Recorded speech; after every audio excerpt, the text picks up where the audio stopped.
Let's take a look now at Capitol Hill, where the government has shut down for the first time in nearly 7 years.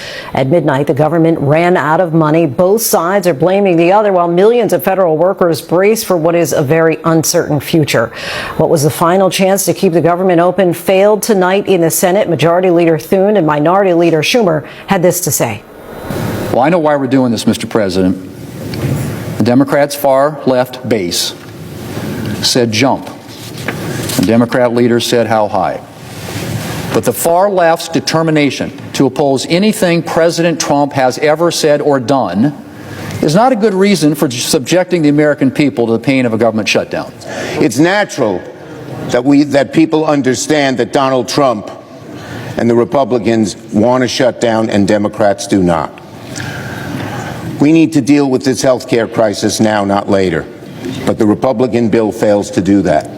I urge my Republican colleagues instead to join with us, work in good faith to keep the government open, keep costs down.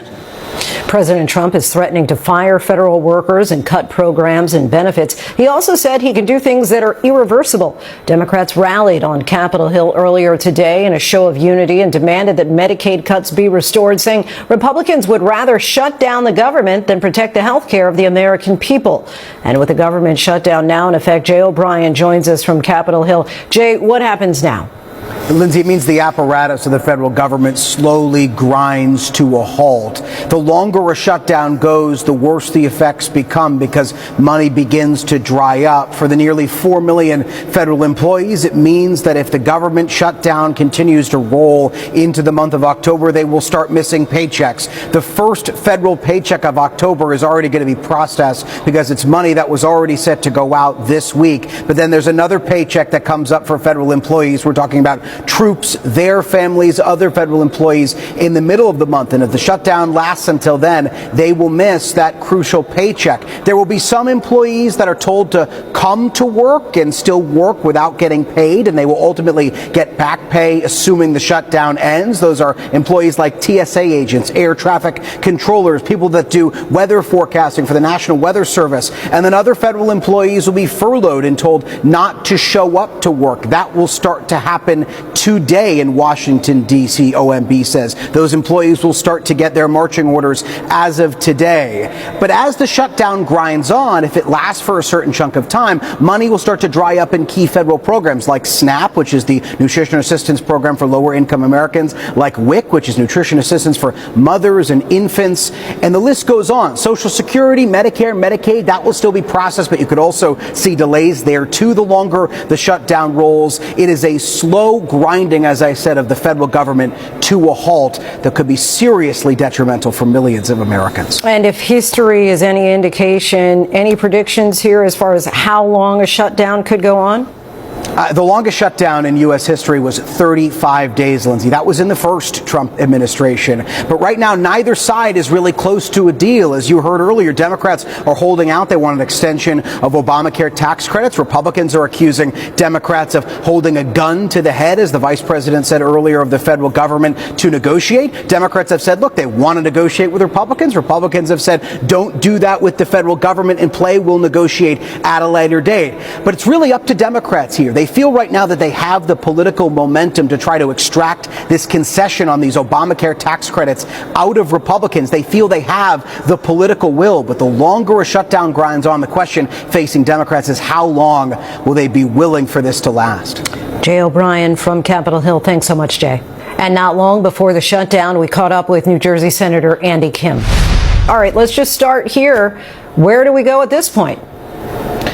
Right now, it is inevitable that we're going to have a shutdown in 3 hours, and that is an abdication of leadership. You know, that really falls upon President Trump, the leadership in the Senate and the House on the Republican side that control the gavel. So this is something where the American people are waking up, seeing the type of abdication of leadership and dereliction of duty. You know, I'm here at the Senate. We've been here all day. We've been trying to negotiate all week. But what I will say, who is not here are the people in the House of Representatives on the Republican side. Speaker Johnson sent them home, told them not to show up, So while those service members that you were just talking about, federal workers, are going to have to show up to work tomorrow and not get paid, these Republican members of Congress refuse to even show up to work and do their job. That is why we're here today. You held a town hall tonight to talk with your constituents about the impacts of a shutdown. Tell us about that conversation.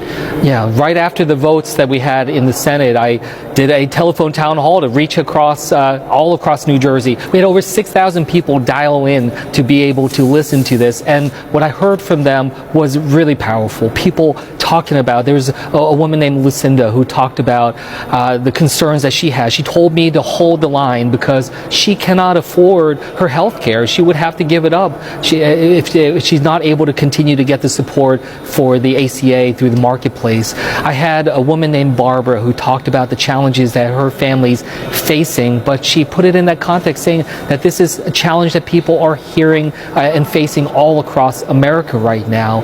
This is real. You know, this is something that cannot be looked at as just some partisan power struggle, as a tug of war between political parties trying to see who they blame. Real lives are at stake. Tomorrow and in the coming days, millions of Americans will realize that their health care is going to go through the roof. Many of them will see their prices double. About 4.5 million Americans will lose their health care. Over 20 million Americans will have to pay extraordinary prices. This is a crisis of the Republicans' making, and we have to do everything we can to solve it. We spoke to a Republican senator from West Virginia, Shelley Moore Capito, a few hours ago. We asked her if she was concerned about the cuts to the Affordable Care Act that Democrats are in part shutting down the government over. Let's take a listen to what she had to say. I'm absolutely concerned. 60,000 West Virginians get a subsidy for their premium support. That doesn't expire until December 31st. That begins a new year of premium support in January. We have time to work on this issue. We've been talking about this issue with our Democrat counterparts, with the president. I think the president is very interested in seeing that we reach a solution here. And so I think that what you're going to see is some kind of compromise, but we have to keep the government open while we reach and have those negotiated talks on premium support. If Republicans are willing to negotiate over this, why shut the government down now when the deadline of the ACA is December 31st? Well, it's not December 31st, and that's the problem, is that is out of touch with what is actually happening. The fact is that the open enrollment begins on November 1st when it comes to people getting their health care, and a lot of families are going to be looking at the increased costs and say, I can't afford that. I'm going to have to lower the type of coverage I get or get rid of it altogether. And have to make some really tough choices. They cannot wait till Thanksgiving or the end of the year to be able to get that clarity. This is a crisis right now, and we have to respond to it. And that is what I just fail to see, how my colleagues can be so callous in the face of so many challenges that Americans are facing with their loved ones or themselves to get care when they need it most. Just how concerned are you about the fact that the White House is threatening not to just furlough workers, but to fire them? Yeah, I mean, again, it just shows you just the extremism of what they're doing. And they're threatening to fire federal workers. They have already fired hundreds of thousands of federal workers. Their budget that they're trying to ram through would fire hundreds of thousands of federal workers. It is an attack upon our government and, frankly, our Constitution in terms of how we're trying to engage. And I say that as someone who worked as a career federal public servant in the civil service. I worked under both Republicans and Democrats in the White House.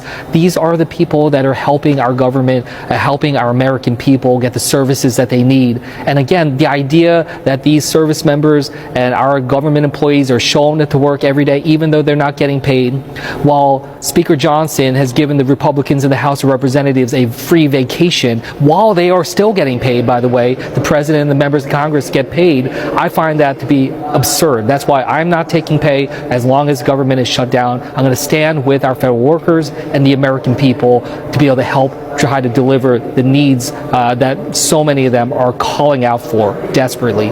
New Jersey Senator Andy Kim, we thank you so much for your time. I appreciate it. Thank you. And now we're joined by Avery Harper, our political director here at ABC News. So, Avery, who are the federal workers expected to be furloughed or fired as a result of the shutdown? Right. So anyone who is not considered essential, so those workers who are not protecting life or federal property, can be furloughed or sent home without pay during a shutdown. So when you think about some of these federal agencies in places across the country, think about workers who are performing administrative tasks or research tasks or policy functions. Those are the kinds of folks who are going to be furloughed. Now, in shutdowns past, we did not see federal workers fired during a government shutdown, but we have seen the Trump administration dangle the threat of firings, and that, of course, comes on the heels of other firings of federal workers that we've seen since President Trump has taken office. So, of course, we are watching to see if that happens, and if it happens, if those firings can even pass legal muster. Now, Republicans, as we know, are saying a shutdown could have been averted if Democrats simply supported a clean, continuing resolution, as they described it. But what kind of pressure are Democrats facing from their base to hold firm? Right. I mean, there is polling that suggests that Democratic voters want to see their party fight harder against this administration. And let's be frank, in Washington, D.C., Democrats have very little power. And so this is a big, visible moment for them to try and force the Republican Party and the Trump administration's hand. And so they argue that this is really about the Affordable Care Act, about those subsidies, about Medicaid cuts, about health care access. Republicans, they say, need to come to the table and negotiate a deal on this. But it remains to be seen if Democratic voters or any Americans are going to side with them on this. This is a huge political gamble. And so at this point, where does Congress go from here in the days, perhaps weeks ahead? Well, those lawmakers are going to have to come to the table, come together and negotiate. But because tensions are so high, it's unclear if there's any sort of off-ramp here. It is remarkable because one of the core responsibilities of Congress is to fund the government. And tonight, both parties and lawmakers in both parties have shown that they are unable to do that. And what role does President Trump play at this point? I mean, it's no secret that the Republican Party is taking its cues from the president. So what he says or does in this moment could help this shutdown that is most certainly coming, help that come to a close, or it could extend it. We have seen the president sort of inflame tensions here. The question becomes, does he encourage Republicans to come to the table with Republicans to end this shutdown, or does he encourage them to hold the line on this? ABC News political director Avery Harper, we thank you so much.